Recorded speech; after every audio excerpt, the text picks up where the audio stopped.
Welcome to Historical True Channel. Today, we are considering the world's deadliest woman. The nurse who killed 136 people without mercy.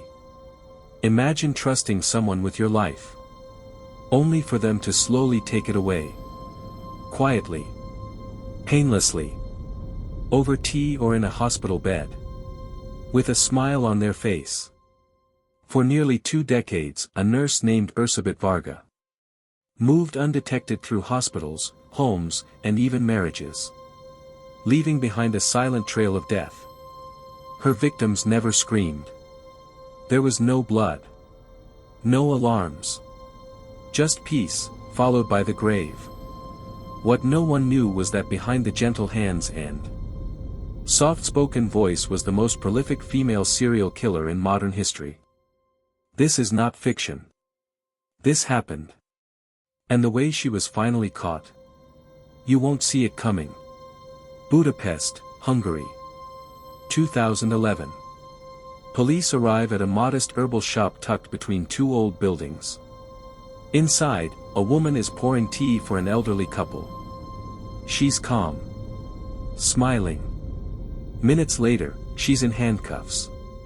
Inside her back room, authorities find vials of poison, handwritten medical notes, and something chilling, a leather-bound journal. In it are 312 names. Each with a date, a method, and a reason. By the time she was done, 136 people were confirmed dead. She had killed more than Jack the Ripper, Jeffrey Dahmer, and Ted Bundy combined. Her first victim was a cancer patient. Dying. In pain. She said it was mercy. Her second? A woman with chronic back pain. Erzsébet claimed she was too loud. Then came a landlord who raised her rent. A child who reminded her of her abusive father. 3 husbands. All dead, 1 drowned. 1 had a heart attack, and the 3rd never found. Her method? Injections. Herbal toxins. Tampered IVs. Even tea laced with poisons derived from her own shop. Old people. Young women. Neighbors. Strangers. Anyone who annoyed her, or who she believed had suffered enough.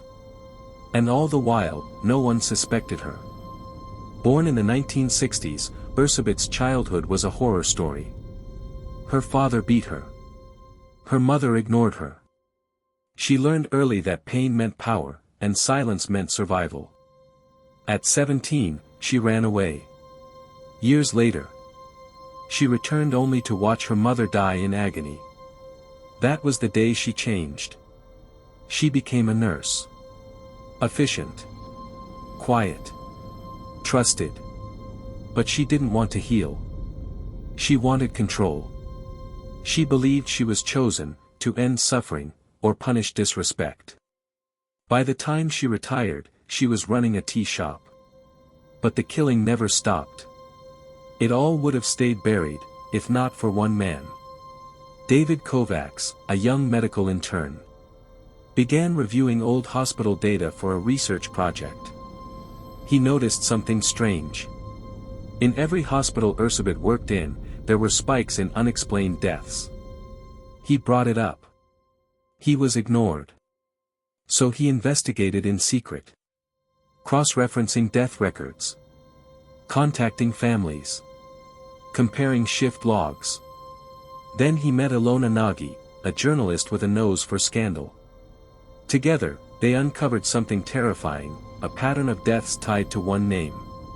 Erzsébet Varga. They took their findings to the police. And everything exploded. When police raided her home, they expected a few files. Maybe some illegal herbs. They found a hidden compartment. Inside was the journal. 312 names. Each with comments. Wouldn't stop crying. He looked like my father. Said I was slow.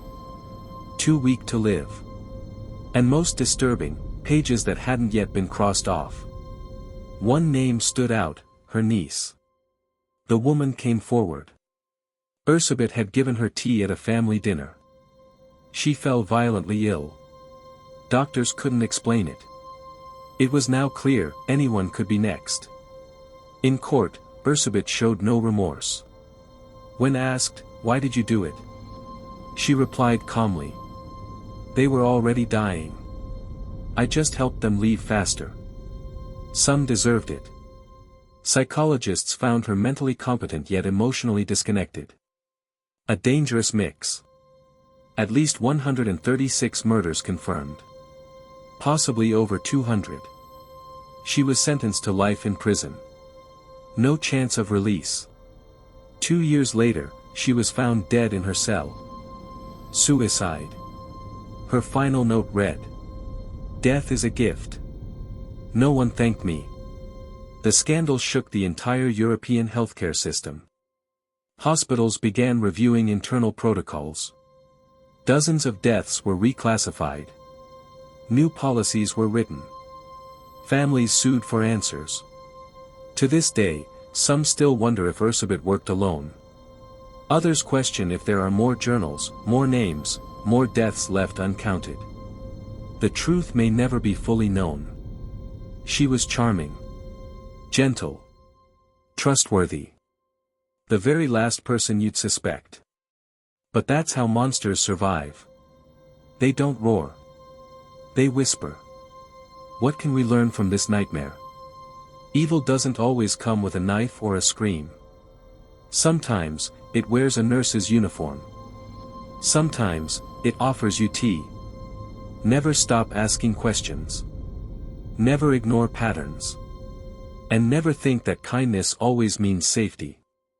Because sometimes, death hides behind a smile. If you found this story disturbing, shocking, or even eye-opening, don't forget to subscribe for more real stories the world tried to forget. And remember, the most dangerous killers are the ones we trust the most.